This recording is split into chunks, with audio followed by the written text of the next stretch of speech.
There is another problem concerning the evaluation of the RA pressure using the IVC. The IVC, as any vein, suffers the influence of the force of gravity and hence of its position about the right atrium. Pay attention to this case. We have a dilated IVC with poor respiratory variation.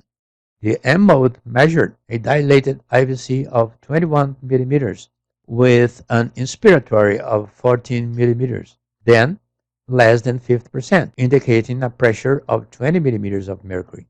However, this patient was a young boy with no cardiac or any other problem. See what happened when we looked at the same IVC when the patient was in left lateral decubitus. The IVC now is not enlarged anymore and is collapsing with respiration. Here is the M mode.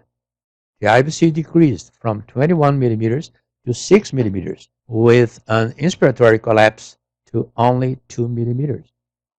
Another case of a perfectly normal heart with dilated IVC and reduction of the respiratory collapse that became normal with slight less lateral decubitus. It is very frequent. A dilated IVC is measuring 2.1 with decreased respiratory variation and spontaneous contrast.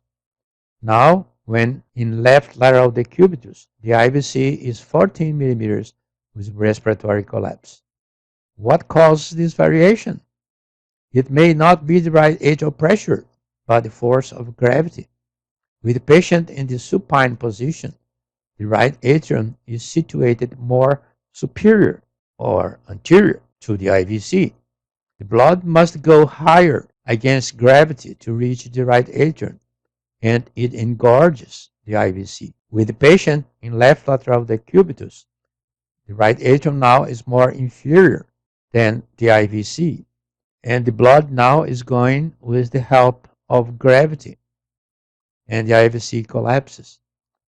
If this IVC may be dilated with no respiratory collapse in normal heart, how can I accept it is an indication of a high right atrial pressure? Beware to evaluate hydration states in patients in ICU if the patient is lying down with the head raised or in lateral decubitus.